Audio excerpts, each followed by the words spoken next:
My mother-in-law looked up from her coffee at the family brunch and asked, "Sweet as anything. So when do the kids get to see the lake house this summer?"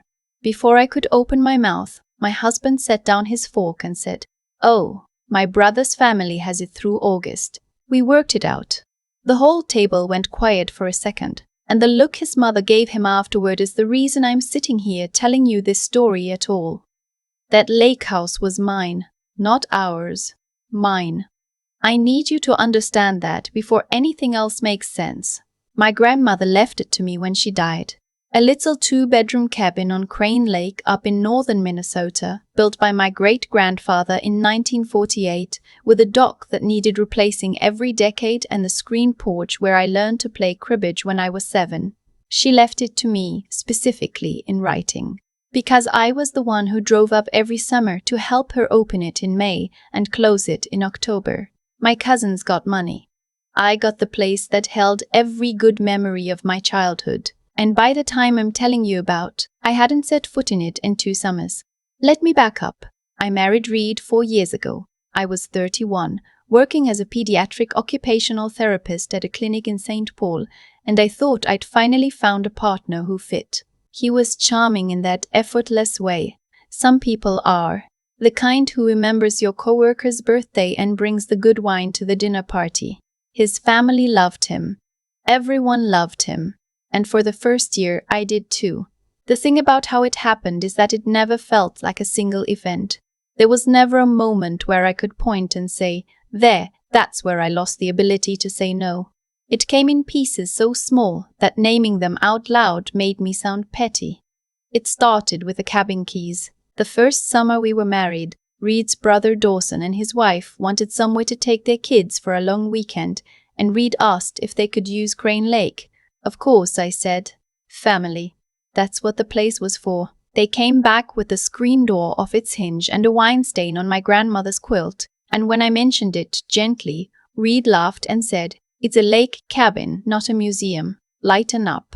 So I did. I told myself I was being precious about a quilt. Then it was Dawson's kid's birthday up there in July. Then it was Reed's parents wanting it for their anniversary in August. Then it was Dawson again, because his own situation was tight that year, and a free vacation meant a lot to them. Every single time the ask came from Reed, framed as a question that wasn't really a question.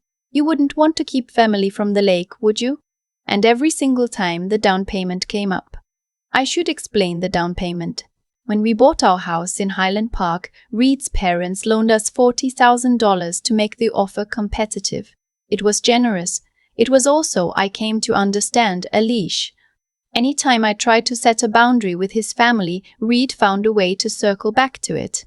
When his mother called at 10 on a Tuesday and I let it go to voicemail. When I suggested we spend Thanksgiving with my side for once. When I said maybe Dawson could chip in for the dock repair since his family used the cabin more than we did. "After everything my parents did for us," Reed would say in this quiet, wounded voice, "and you're counting nights at a lake." So I stopped counting. That was the trick of it, you see. He never forbade me from using my own cabin. He just made sure that wanting to felt like a character flaw. By the second summer, I'd handed over the keys for the entire season before I even realized I'd done it. Dawson had lost his job in the spring, and Reed told his family the cabin was theirs for as long as they needed it.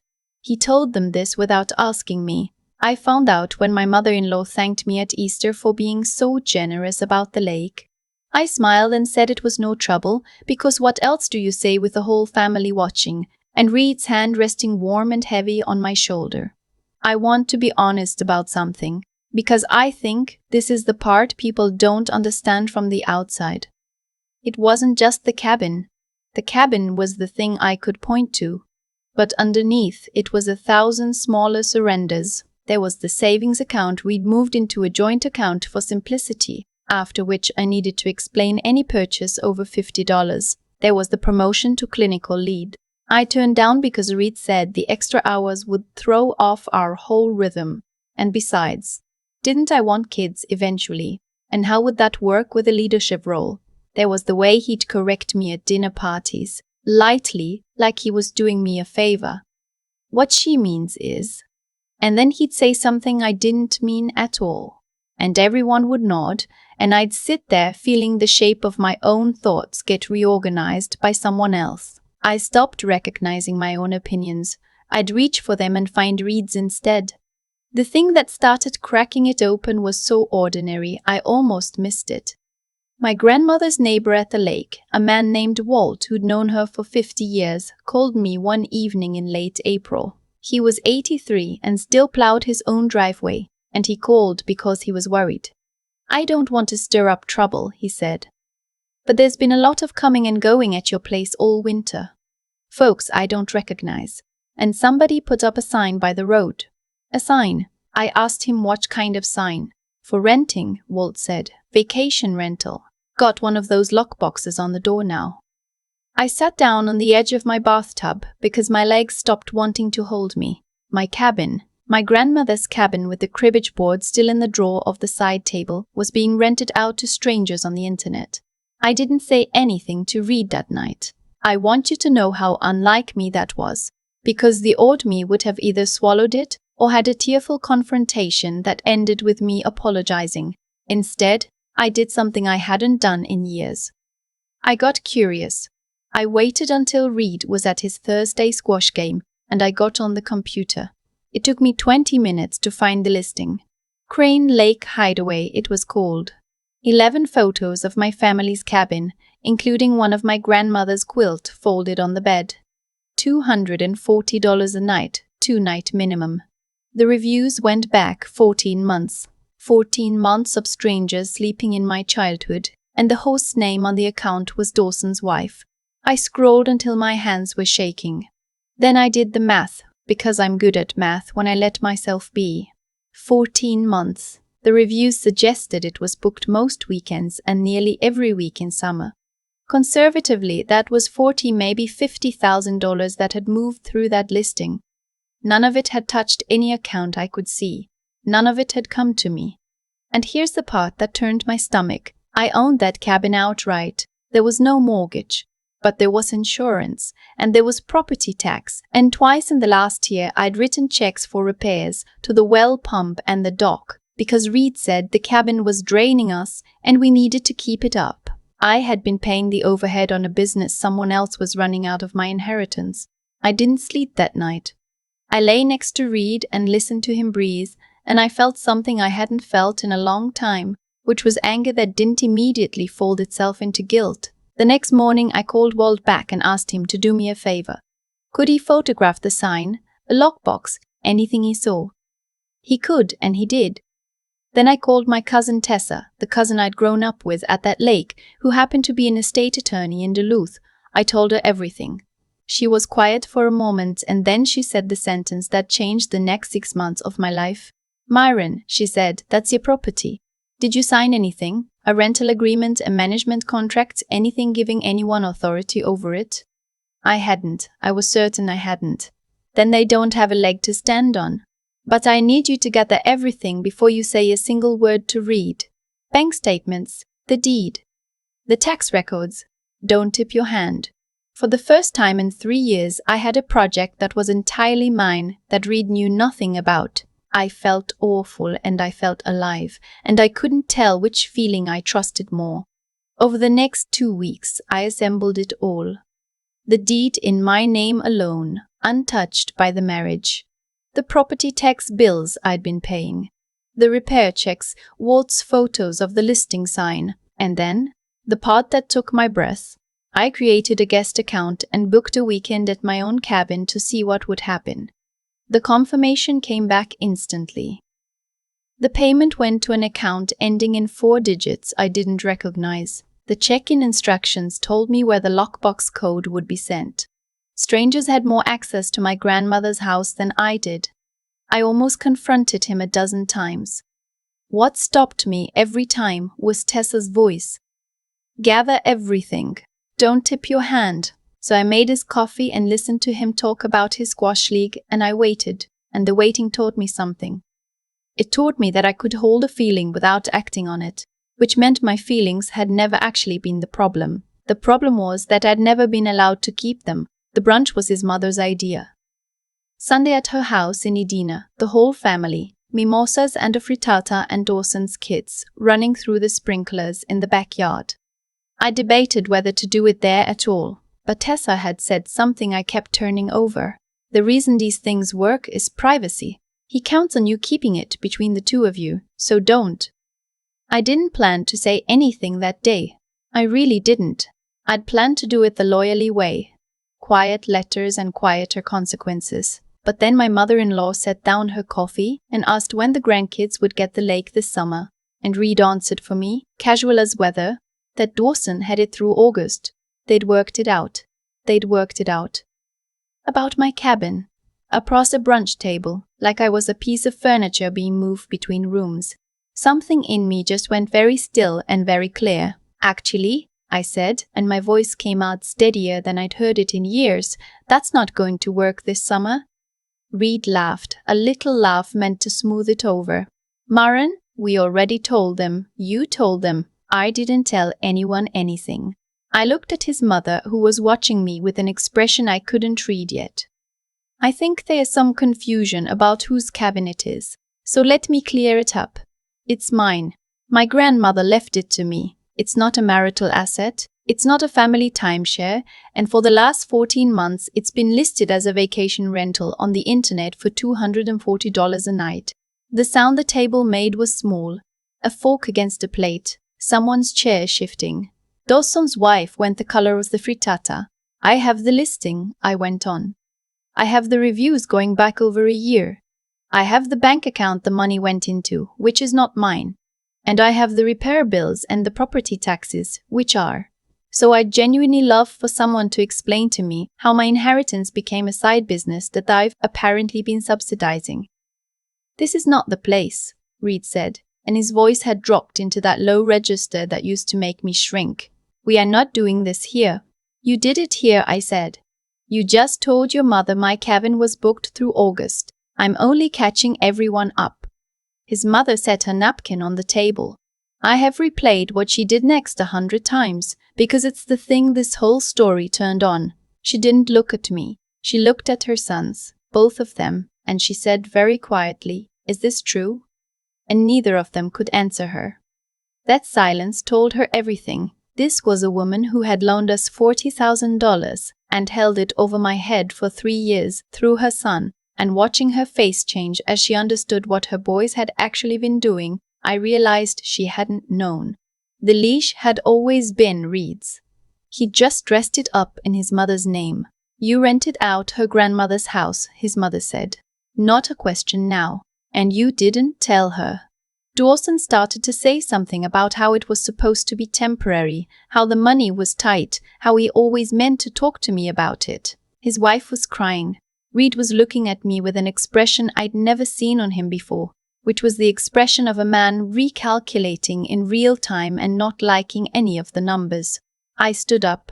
I remember the legs of the chair scraping the floor. I'm going to drive up to the lake tomorrow, I said. I'm going to change the locks and take down the listing. Tess is drafting a letter about the income that ran through it, because I've been paying tax and insurance on a property someone else has been profiting from. And that's not nothing legally. I'm not trying to put anyone in jail. I'm trying to take back the one thing in my life that was actually mine before all of you decided it was yours. I looked at Reed last. And I want a divorce. I should have wanted it a long time ago. I think I've wanted it for 2 years and just couldn't hear myself over the sound of you telling me what I meant. I drove up to Crane Lake the next morning. 6 hours north, the highway opening up into pines, and somewhere past Hinckley I started crying, but not the way I used to cry. There was no apology in it. The lockbox was on the door, just like Walt said.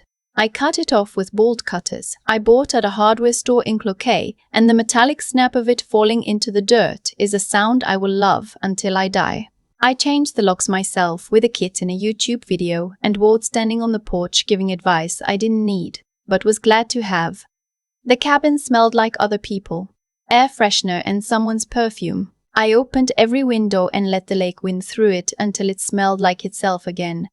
The quilt was still on the bed. I'd half expected it to be gone. I washed it by hand in the sink the way my grandmother taught me, and hung it on the line between the 2 birch trees. and I sat on the dock and watched it move in the wind. And I felt the last 2 years start to drain out of me through the soles of my feet into the cold lake water. The divorce took 8 months. It was not pretty. Reed fought over the house in Highland Park, and in the end I let him have it, because his parents' 40,000 was in it, and I wanted that leash gone from my life more than I wanted the equity. The joint savings account turned out to have a lot less in it than I thought, which is a story I'll save for another day. But the cabin was never on the table. It couldn't be. It had always been mine. His own lawyer told him that on day one. The rental income mattered more than I expected. Tessa was right about the legal piece. But the bigger thing was simpler. I made Dawson and his wife sit down with me and account for every dollar, and there had been 51,000 of it. We worked out a number they could pay back over 3 years, and they're paying it, and the strangest part is that Dawson's wife and I are almost friendly now. She told me, the day we signed the agreement, that she'd never been comfortable with it, that she'd raised it with Reed more than once, that he'd always said the same thing he said to me, after everything we've done for you. I think about that a lot.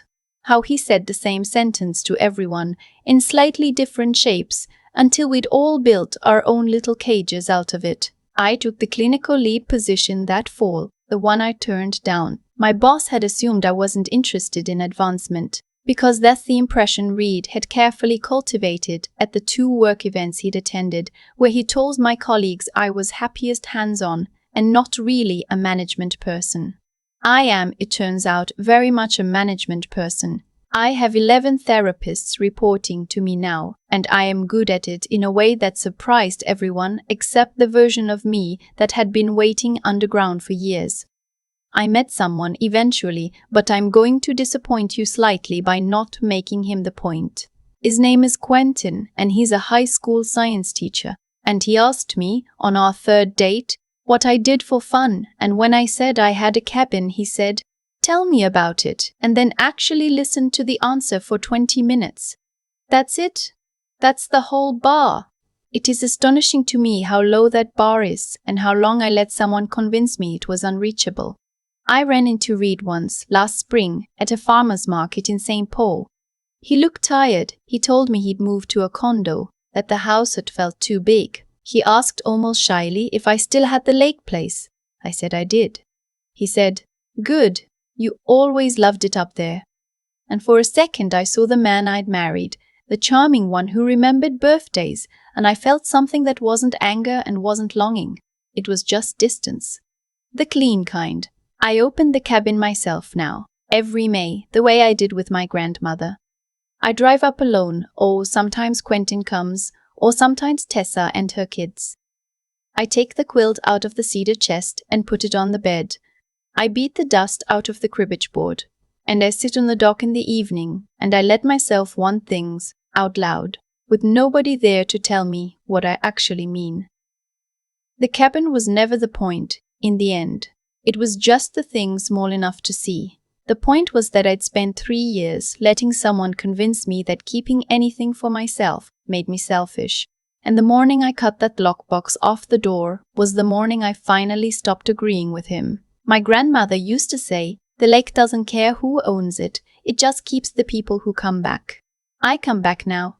That's the whole of what I learned. You're allowed to keep the thing that's yours. You're allowed to come back to your own life. And no one who really loves you will ever need you to disappear to feel comfortable in the room. The lockbox falling into the dirt is still the sound I measure everything against. For 3 years, I told myself that keeping anything for myself made me selfish, and the morning I cut that thing off the door was the morning I stopped believing it. None of what happened to me was an accident. It was a chain, link by link, and I had handed over most of the links myself. I think about how Reed never once forbade me from using my own cabin. He didn't have to. He just made wanting it feel like a flaw, the same way he made the down payment feel like a debt I'd be paying with my silence forever.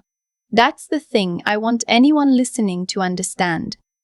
The people who shrink you rarely do it with a single cruel act. They do it with 100 small ones, each one too small to fight about, until you look up and you can't find your own opinions in the room anymore. I didn't lose myself in a day. I lost myself in increments, and I only got myself back the same way. What saved me wasn't rage. Rage I'd had for years, folded neatly into guilt. What saved me was the night I finally let myself get curious instead of ashamed, sat down at that computer and looked at the truth without flinching from it. Knowing the real number, $51,000, knowing the deed was mine, knowing I'd been paying tax on someone else's business, that clarity was worth more than any feeling. Tessa told me to gather everything before I said a word, and learning to hold what I knew quietly, to wait, to choose my moment, was the first time I trusted my own judgment in years. And then there was the part that asked the most of me, which was simply doing the hard thing out loud, at that brunch table with everyone watching. It would have been so much easier to send the quiet, lawyerly letters and avoid the scene. But the scene was the point. These arrangements survive on privacy. The courage it took to say the true sentence in the open, and then to drive 6 hours north and change the locks myself, is the muscle I didn't know I had, until I used it. Be honest enough to look at your own life without flinching. Be clear-eyed enough to learn what's actually true before you act. And be steady enough to do the hard thing even when your voice shakes. Those 3 things gave me back a cabin, a career I'd turned down, and a quiet I'd forgotten existed. My grandmother used to say, "The lake keeps the people who come back." I come back now, every May, and I let myself want things out loud with no one there to tell me what I really mean. That's the whole of it. You're allowed to keep the thing that's yours.